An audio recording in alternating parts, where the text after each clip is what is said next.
అగ్రిగోల్డ్ బాధితులకు పరిహారం చెల్లించేందుకు ముఖ్యమంత్రి చంద్రబాబు అంగీకరించారు. విజయవాడలో ముఖ్యమంత్రితో అగ్రిగోల్డ్ విచారణ కమిటీ భేటీ అయింది. బాధితులు ఆందోళన చెందవద్దని కమిటీ చైర్మన్ నరసింహమూర్తి కోరారు. అగ్రిగోల్డ్ సంస్థకు అప్పుల కంటే ఆస్తులే ఎక్కువగా ఉన్నాయని తెలిపారు.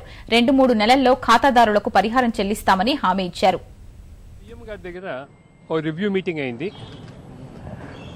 ఆంధ్రప్రదేశ్లో 66 లక్షల మంది ఫైనాన్షియల్ పాంజీ స్కీమ్స్లో ఉన్నారని చెప్పి వాటి మీద డిపాజిటర్ హోల్డర్స్ ఇంట్రెస్ట్ ప్రొటెక్ట్ చేయమని చెప్పి గవర్నమెంట్ ఆఫ్ ఆంధ్రప్రదేశ్ జూన్లో కమిటీని కాన్స్టిట్యూట్ చేసింది.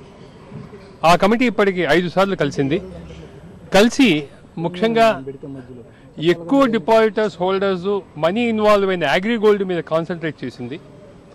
ఆ కమిటీ అగ్రిగోల్డ్ విషయంలో ఎంతమంది డిపాజిటర్ హోల్డర్స్ ఉన్నారు, ఏ విధంగా వాళ్ళ స్ప్రెడ్ ఉంది, 5,000, 10,000, 20,000 ఆ విధంగా డిఫరెంట్ బకెట్స్లో ఎంతమంది ఉన్నారు, ఎంత అమౌంట్ ఉంది, అది మదింపు చేయటం, ఏమేమి ఆస్తులు ఉన్నాయి, జప్తు చేసిన ఆస్తుల్లో ఈజీగా అమ్మగలిగిన ఆస్తులు ఏమిటి, వాటిని డీటెయిల్స్ తీసుకోవటం, క్లియరెన్సెస్ తీసుకోవటం, వాటి మీద ఆక్షన్ ప్రాసెస్ ఏ విధంగా అవ్వాలి, అది ఏ విధంగా చేయాలి, అది ఈ ఆక్షన్ ద్వారా ఎలా చేయాలి, దానికి ఈ ప్రాసెస్కి పర్మిషన్స్ తీసుకోవటం, వీటన్నింటిలో ప్రోగ్రెస్ అంతా కూడా సీఎం గారు బ్రీఫ్ చేయటం అయింది.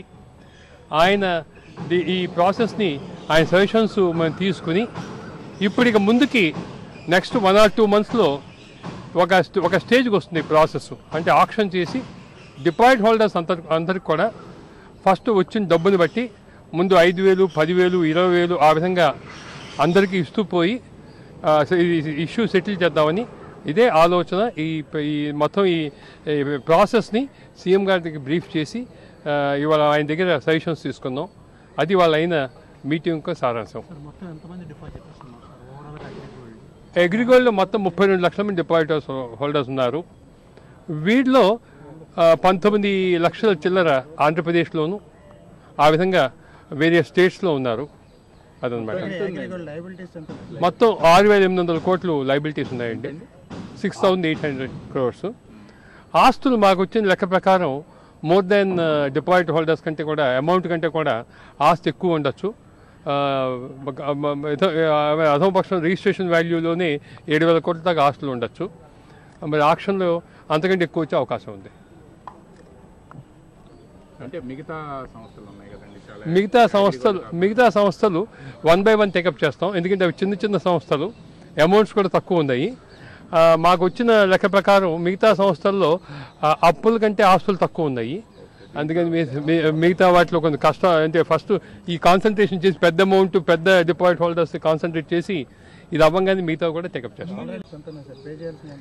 ఇందులో పే చేయాల్సినట్టు ఏం లేవు సార్. ఇందులో మెచ్యూర్డ్ అంటే ఆ ల్యాండ్స్ ఫుల్ ఇన్స్టాల్మెంట్స్ కట్టి రిజిస్ట్రేషన్ చేయాల్సిన 5,322 5,300 మందికి అమౌంట్స్ ఫుల్గా కట్టి రిజిస్ట్రేషన్ చేయాలి.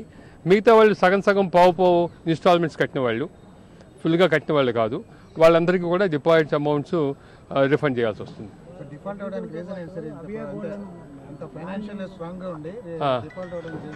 బేసిక్గా మాకు అర్థమైంది ఏంటంటే డిఫాల్ట్ అవడానికి కారణం ఆ ఫైనాన్షియల్ మేనేజ్మెంటు ఎంత మెచ్యూర్ అవుతున్నాయి, ఎంత రెడీగా క్యాష్ పెట్టుకోవాలి, ఎలా రీపే చేయాలి, అటువంటి మేనేజ్మెంట్ స్కిల్స్ సరిగ్గా లేకపోవటం వల్ల, వాళ్ళు సరిగ్గా ఆర్గనైజ్ చేయకపోవటం వల్ల వచ్చిన డబ్బంతా మళ్ళీ ల్యాండ్ల మీద ఇన్వెస్ట్ చేస్తూ పోవటం వల్ల, ఆ ఫైనాన్షియల్ ప్లానింగ్ సరిగ్గా లేకపోవటం వల్ల బ్యాంకుల్లాగాను మిగతా ఫైనాన్షియల్ వాళ్ళు ఏదో ల్యాండ్ పూలింగ్ స్కీమ్ లాగానో ల్యాండ్ అలాట్మెంట్ స్కీమ్లా చేశారు తప్ప ఇది ఫైనాన్షియల్ స్కీమ్గా వాళ్ళు ఆ విధంగా స్కిల్స్ డెవలప్ చేయలేదు.